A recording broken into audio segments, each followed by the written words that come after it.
Bonjour à tous, bienvenue dans Flight Simulator 2020. On va continuer un petit peu le tour du monde. Alors entre temps j'ai un peu avancé. Je suis à présent un peu au Mexique. Et aujourd'hui va être un vol un peu particulier. Pourquoi? Eh bien parce que je vais passer, on va voir un petit peu ça, les 200 heures sur Flight Simulator. Voilà. Donc voilà, 200 heures de bon, en l'espace de quelques années quand même. Mais voilà, c'est déjà un palier supplémentaire. Donc on va reprendre notre tour du monde. Donc on est en route entre Los Angeles et Tucson. Voilà. Et on est sur une étape qui va durer 26 minutes. On est au Mexique. Voilà. Donc on va faire entre l'aéroport de Punta Colonette et l'aéroport international de San Felipe. Donc là on est à peu près sur la partie sud. Là on va commencer à tracer vers l'est. Donc vous voyez la bande de terre que l'on a en bas. Ben, en fait on va commencer à tourner à 90 degrés pour rejoindre bien la façade est de cette partie du Mexique. Voilà. Donc on a grosso modo, on va arriver je pense à peu près à la moitié. Donc on va traverser une partie montagneuse. Alors hop, on va basculer en VR.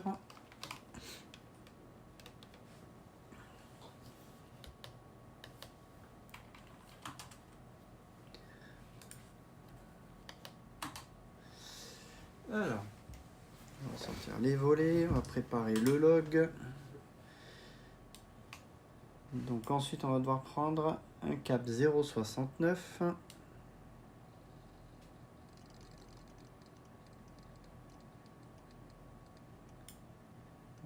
70.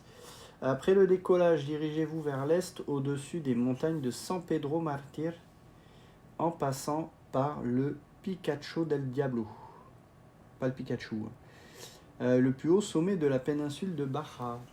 Ok. Donc ça va être une étape un peu en ligne droite. Et puis après, on va voir notre terrain ensuite là-bas. Allez, c'est parti. Bon. Peut-être changer déjà la météo parce que là c'est assez nuageux. On va remettre du beau temps, histoire de profiter vraiment du paysage.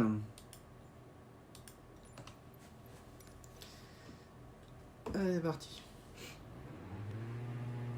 Donc là on est vraiment sur une petite piste en pleine nature. Hein.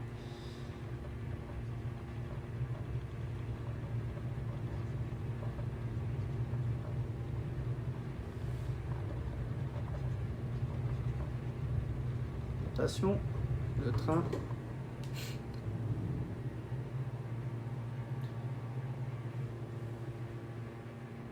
Cap 087. 0. Ah non, c'est 087, pas 069, premier. Les volets. Donc le Mexique, un décor assez désertique, assez montagneux. Très joli aussi, on va le voir. Donc là j'étais remonté le long de la côte ouest du Mexique. C'était très chouette. Voilà, j'ai fait quelques petits détours par l'intérieur des terres, histoire de profiter un peu du paysage et pas que de la côte, mais très très joli. Alors, on cap 087.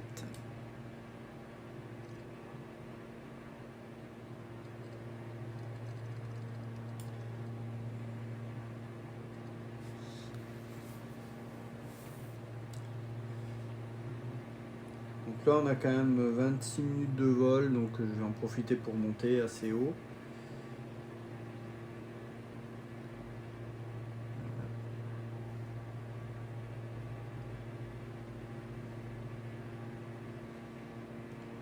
Donc je suis toujours avec le Pico 4 hein, pour l'instant. Ça fait à peu près 2 semaines que j'ai précommandé, une semaine et demie peut-être, que j'ai précommandé le Crystal Light. Je n'ai pas encore eu de news sur le fait si ça avait été envoyé, j'ai pas l'impression. Donc je pense pour l'instant ils enregistrent les commandes et ça devrait, on espère, partir dans le courant du mois prochain.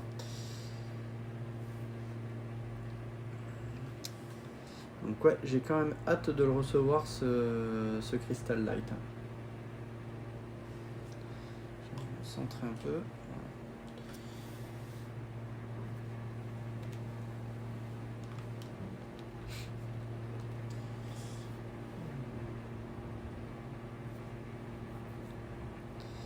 On va peut-être stabiliser vers 5000 pieds. Hein. Je pense qu'au niveau du relief, ça devrait le faire.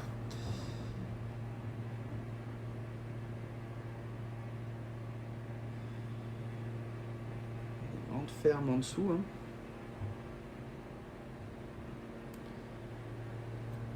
Donc là encore, on est un peu comme aux États-Unis avec des paysages assez désertiques, des rivières un peu asséchées et pas énormément de civilisation. Là, on en a en dessous, une petite ville. Là. Mais ouais, c'est pas forcément extrêmement peuplé. Une grande route là. Quelques terres d'agriculture un peu le long de la rivière. Hein.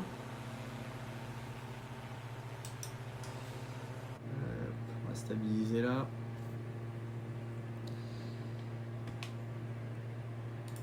Tac, tac et tac.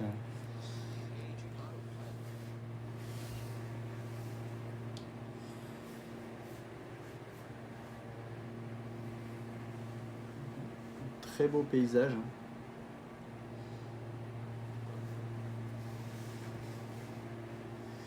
Donc, on a une branche qui va durer 16 minutes hein, quand même. On va donc traverser la montagne qui est en face de nous. Et le point tournant sera certainement à peu près juste après la montagne. Pour ensuite rejoindre l'autre côté de la montagne avec, pareil encore, un trait de côte. Bon.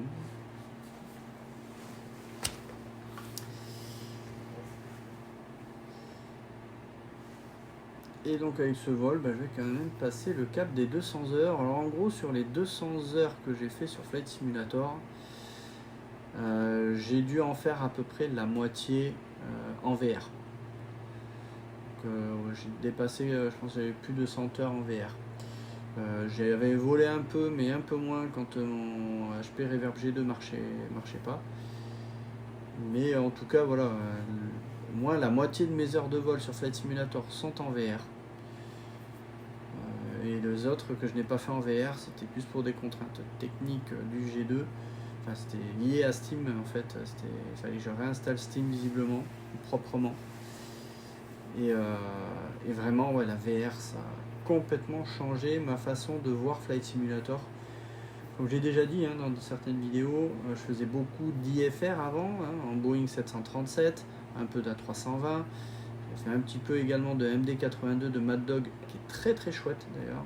Je ne l'ai pas encore acheté pour Flight Simulator 2020, mais c'est un des meilleurs avions de ligne qui existe actuellement sur Flight Simulator, qui est au niveau des PMDG, hein, les PMDG 737, 777. C'est vraiment une très très belle machine, qui n'est pas extrêmement moderne, mais qui a un certain cachet, en fait, je trouve. On est un peu dans la transition entre les avions à aiguille et les avions EFIS, donc avec des commandes de vol électriques. On est un petit peu entre les deux. On est dans cette phase de transition. Et c'est vraiment un avion que j'ai beaucoup aimé. Il est très très bien modélisé. Il existe pour Flight Simulator 2020. Je ne l'ai pas encore pris parce que je n'ai plus vraiment le temps de faire des vols IFR comme ça. Et je passe plus de temps à faire du VFR en fait. Mais c'est un très très bon add-on pour Flight Simulator si vous aimez les avions de ligne. Il est très complet, vous avez même une tablette qui permet de calculer les perfos maintenant. Vous pouvez simuler des pannes de manière très réaliste. Bref, le MD80-82 de Mad Dog n'a vraiment rien à envier au PMDG. Hein. C'est fait par Leonardo. Il est excellent, vraiment. Les PMDG sont également très bons. Je ne les ai pas testés sur Flight Simulator 2020. Je les avais avant sur P3D. J'avais le 737, le Boeing 777. qui était très intéressant aussi. J'avais pas vraiment fait de vol long courrier avec le 777, j'avais plus fait des vols court courrier parce que je faisais des vols plutôt de 1h30. Voilà. Et faire des vols de plusieurs heures, c'était pas trop mon trip. Mais le 777 est également très très bien modélisé. Voilà, si vous cherchez vraiment des avions de ligne de qualité et que vous avez le temps surtout de vous plonger dans les manuels de vol, ben, je vous conseille en fait 3 avions. Le MD-80 et 82 de Leonardo, le PMDG 737 et le PMDG 777. Alors, on va dire il n'y a pas d'Airbus. Ouais, je suis pas forcément un grand fan d'Airbus, même si j'ai déjà un peu fait de l'Airbus sur Flight Sim ou sur P3D. Il y a une logique que je préfère dans Boeing. Voilà. Donc ça c'est plus un ressenti. J'ai commencé davantage par Boeing. Alors comment j'avais atterri un peu sur Boeing sur Flight Simulator, c'était lié en fait un peu à mon boulot. Quand j'étais arrivé à Roissy dans le secteur militaire, on gérait donc le secteur qui était au nord de Roissy, donc le secteur de Creil, parce qu'on faisait l'approche de Creil, dans la salle d'approche de Roissy. Et on prenait en charge également les Boeing 737 de Ryanair qui allaient à Beauvais. Donc on les faisait transiter dans ce coin-là. Et donc quand j'étais arrivé là-bas, je m'étais intéressé au Boeing 737. Vu que je venais du milieu purement militaire, où j'étais avant sur une base aérienne, la base aérienne de Reims, où on avait des Mirage F1, là on avait davantage de trafic civil, et donc j'avais commencé à m'intéresser à comment fonctionne un 737, quelle est la logique d'un pilote d'avion de ligne, de façon à mieux appréhender ce trafic quand j'ai commencé à faire du contrôle sur des avions de ligne. Et j'ai vraiment adoré le 737 de PMDG. Il est vraiment magnifique, il est très bien modélisé, les docks sont vraiment très très complètes, c'est quasiment les docks du vrai avion. Alors, marqué bien sûr, ne pas utiliser pour des vols réels, mais très franchement c'est quasiment la même chose. Si vous comparez avec les vrais manuels, il y a très très peu de différence, et c'est vraiment un avion qui est très très bien modélisé, qui m'a fait découvrir beaucoup de choses sur la façon dont on pilote un avion de ligne. Et c'était vraiment un avion que j'ai beaucoup aimé et que je trouvais simple à piloter. Alors, on va dire, il y a beaucoup de boutons quand vous regardez le overhead panel qui est au-dessus, voilà, dans ce coin-là, si vous étiez dans l'avion. Mais une fois que vous avez compris tous ces boutons, vous avez votre checklist, vous savez ce que vous devez faire. Et après, la gestion des écrans de navigation, notamment des EFIS, au point de vue de la navigation, je trouvais l'avion très intuitif. Très très intuitif. Donc c'est vraiment un avion que j'ai beaucoup aimé dans la logique des systèmes qui sont présentés aux pilotes. C'est vraiment très très chouette. Après ils sont un peu plus chers les PMDG, mais c'est vraiment des avions très qualitatifs, quoi. Et le 777 qui devrait pas tarder à sortir, c'est un très très bon avion qui est très très beau aussi dans le PMDG. Donc je ne doute pas qu'il aura encore une fois très bien modélisé.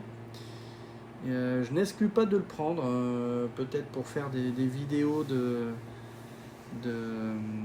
sur le MH370, histoire d'avoir des images pour on va dire, présenter un peu certains aspects de l'avion, notamment les systèmes, parce que j'envisage encore de faire d'autres vidéos sur le MH370. J'ai pas tout couvert vraiment sur les sujets, ça prend du temps.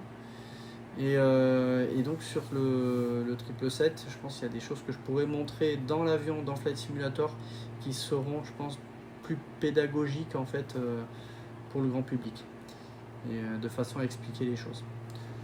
On va monter un peu, parce que là visiblement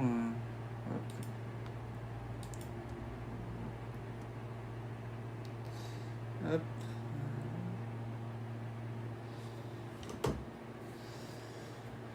Donc voilà, je pourrais dire un petit peu sur les avions de ligne.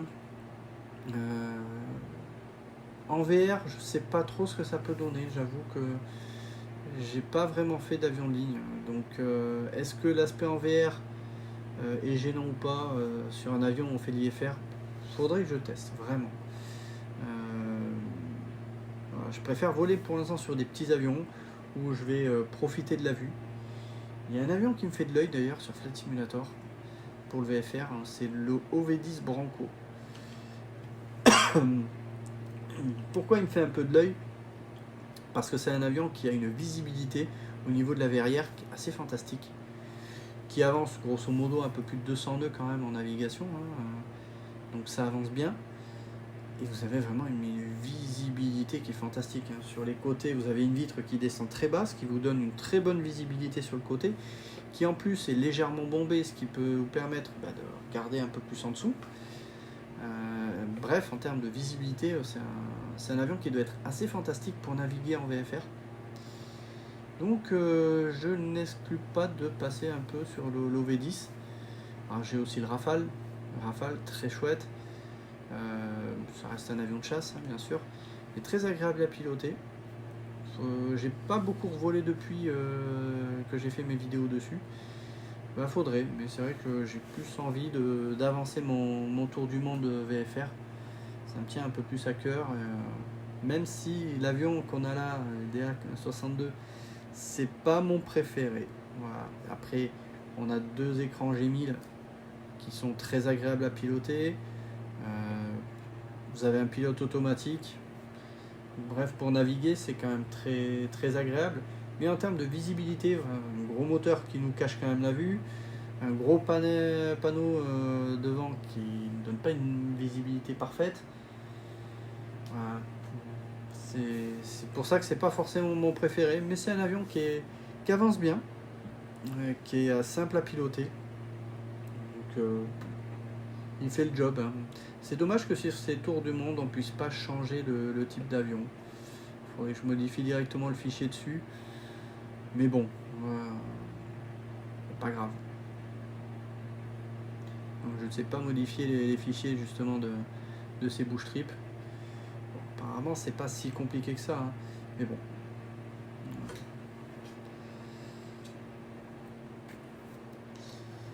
Bon, on doit être dans pas longtemps au-dessus de...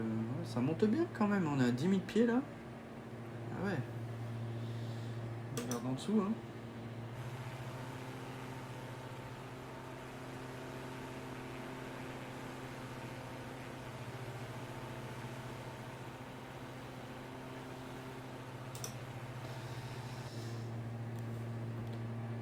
C'est pas le coin le plus chouette que j'ai survolé, mais c'est toujours aussi beau, hein. Cette impression 3D que l'on a en VR, c'est vraiment fantastique. Faut vraiment le tester, hein, pour se rendre compte à la VR. Et de préférence le tester avec un bon ordinateur, une bonne carte graphique et avec un casque qui permet d'avoir un bon visuel. Par exemple, le Quest 2, c'est pas le casque que je recommande. D'ailleurs, on va en parler un petit peu. Ça, c'est l'occasion d'en parler. On parle d'un Quest 3S, donc un Quest 3 light, on va dire, enfin allégé et moins cher. Je rappelle que le Quest 3, on le trouve aux environs de 550-600 euros. Ce qui est pas loin du prix du Pimax Crystal Light, hein, à peu de choses près. On a un gros à entre 200 et 300 euros d'écart avec le Crystal Light.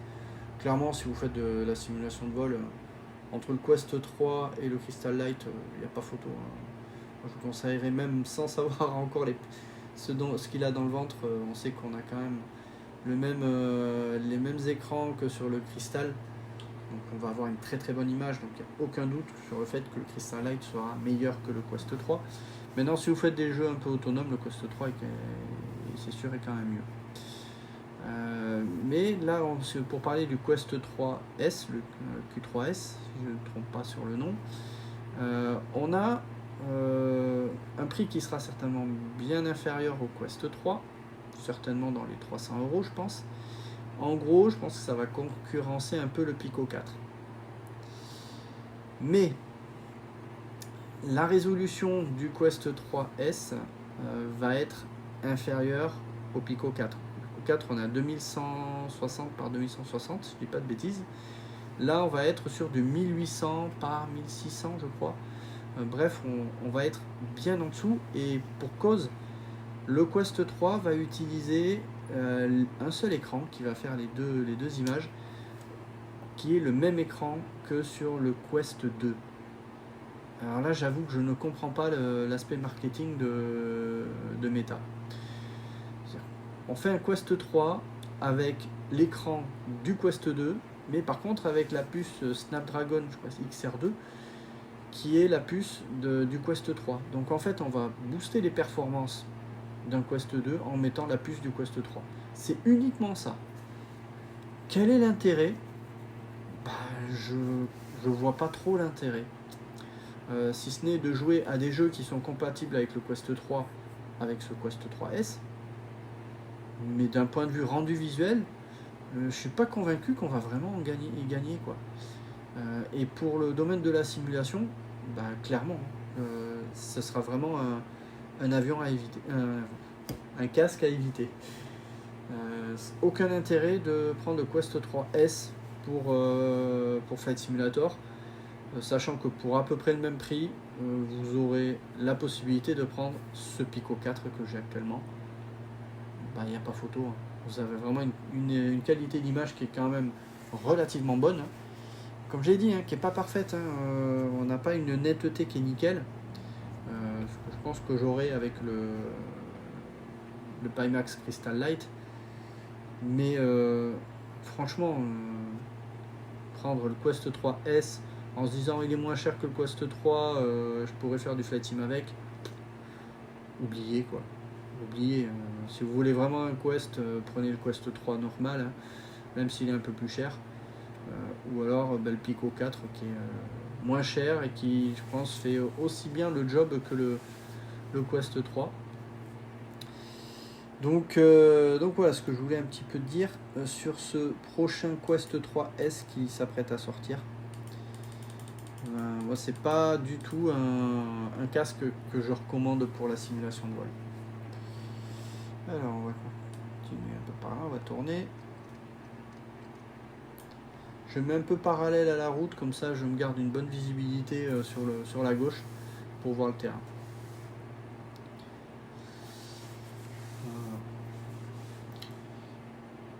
Donc on est sur toujours, même de l'autre côté, ça reste quand même très aride. On est quand même monté assez haut, hein. On est monté à plus de 11 000 pieds pour passer quand même ces montagnes. Sacrée chaîne de montagne quand même, 10 000 pieds.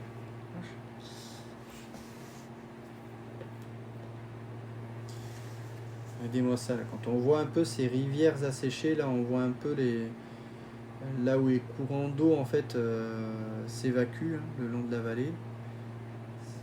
C'est superbe. Vraiment les paysages désertiques, c'est vraiment magnifique.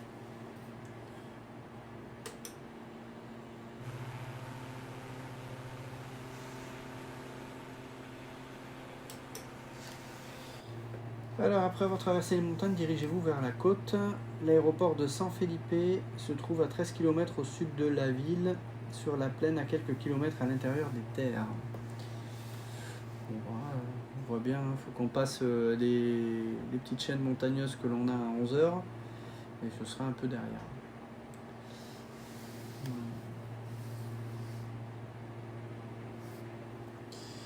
Donc voilà, petit vol tranquille, hein.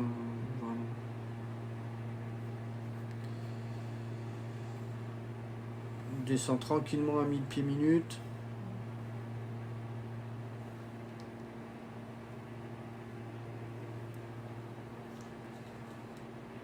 Ce qui est assez chouette, c'est quand on regarde un peu l'horizon, on a toujours cette espèce d'horizon qui n'est pas parfaitement net. Alors ça, c'est pas lié qu'au casque, mais il y a une espèce un peu de brume à longue distance sur Flight Simulator qui est très bien rendu, hein. Vraiment par rapport à la réalité, on a toujours souvent cette espèce de brume à longue distance. Sur Flight Sim, c'est quand même plutôt bien rendu, hein.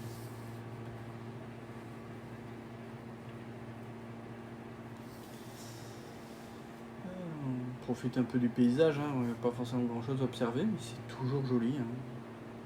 C'est toujours plaisant en VR. Cette liberté de pouvoir regarder partout. Vraiment. Qu'est-ce que c'est chouette. Je ne cesse de m'émerveiller en fait sur l'immersion que l'on a en VR. C'est vraiment magnifique.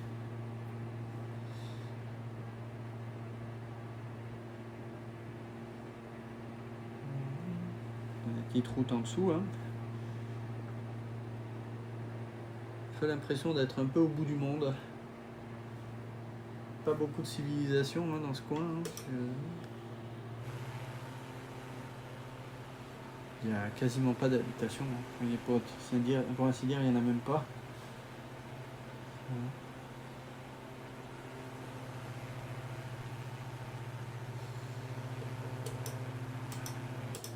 Le Mexique qui est assez immense. Hein. C'est aussi un pays relativement immense. Et il va y avoir des beaux paysages. Hein. Donc là, logiquement, la route va nous envoyer. Ensuite, on va devoir traverser, à mon avis, cette bande maritime pour aller de l'autre côté. Et je pense que de l'autre côté, on va revenir en territoire américain. Mais bon, ça, ce sera pour un prochain vol. Hein, si je regarde la suite de la route.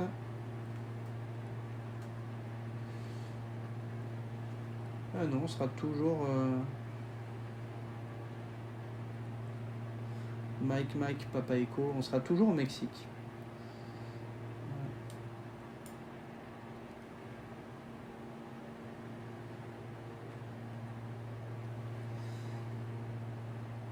Alors, est-ce qu'on a...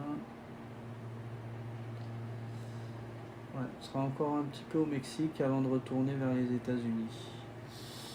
Ok, alors est-ce qu'on... Ouais, je commence à voir déjà la piste. Alors c'est pas parfaitement net, hein, mais on commence à la deviner. On est bien, hein, 1000 pieds minutes, comme ça on est bien. Je vais remettre un petit peu de gaz pour accélérer un peu.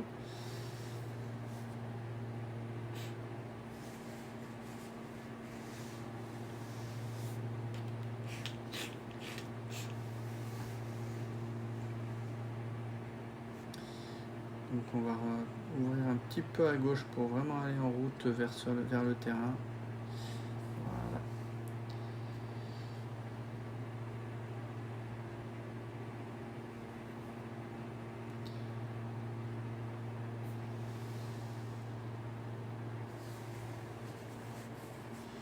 C'est pas la région la plus peuplée du Mexique, hein, ici, hein. Ça c'est sûr.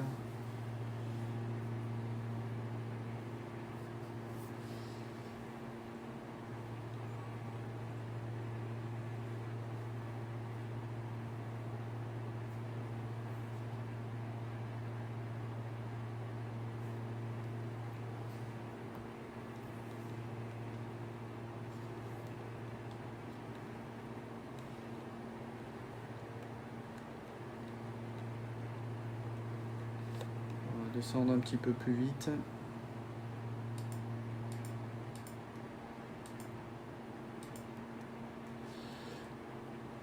J'ai encore 5000 pieds à perdre, mais on est bien. Voilà.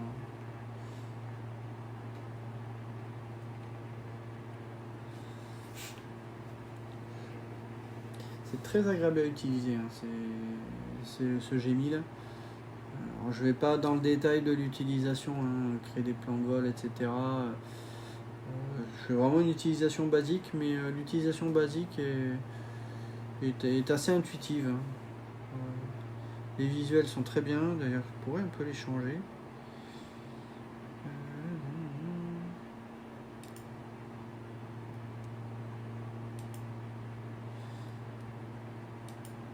On peut changer les petites options là. Ouais, c'est pas trop d'intérêt.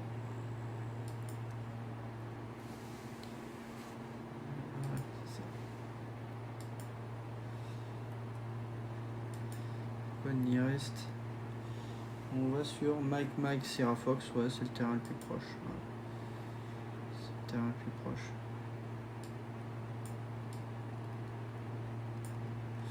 Alors, je sais pas comment on les sélectionne ça. Hop. Faut qu'on descende encore plus. Hein,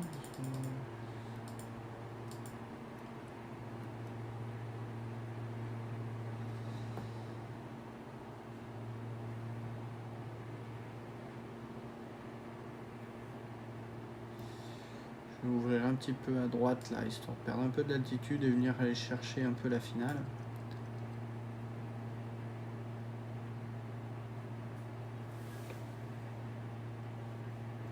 Il n'y a rien dans le secteur, hein. Il y a une piste, peut-être quelques habitations dans le coin, mais il n'y a pas grand-chose, quoi.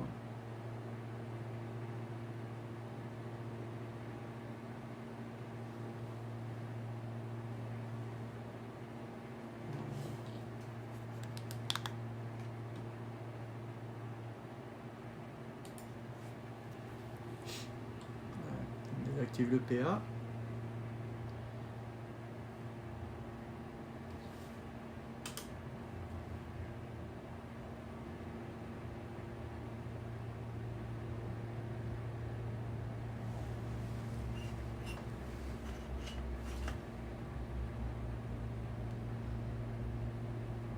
Alors, on commence à réduire.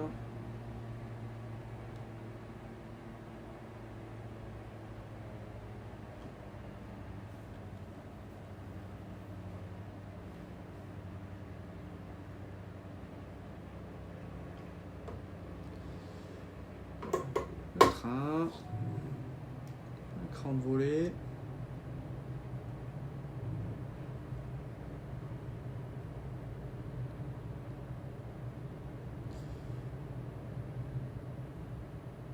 Alors, quand vous êtes en VR, cette facilité que vous avez de pouvoir aller regarder la piste, regarder votre vitesse, c'est vraiment chouette. Dernier cran. On a vraiment une appréhension en fait des distances qui est vraiment intuitive, beaucoup plus que sur un écran.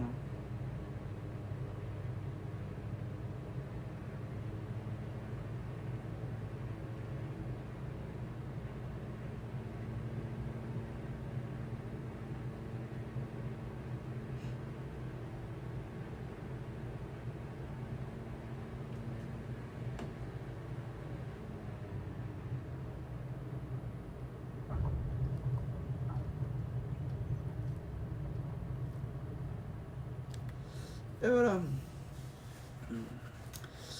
Voilà pour ce petit vol. Voilà, on va en rester là pour aujourd'hui. Je vais pas faire un deuxième. Je vais continuer tranquillement mon petit tour du monde. Et puis en direction tranquillement de Tucson. Et passer mes 200 heures. Voilà. Donc vous voyez, 2 jours, 194 heures. J'ai pas beaucoup d'heures de nuit. Voilà. Ben, je vous dis à une prochaine.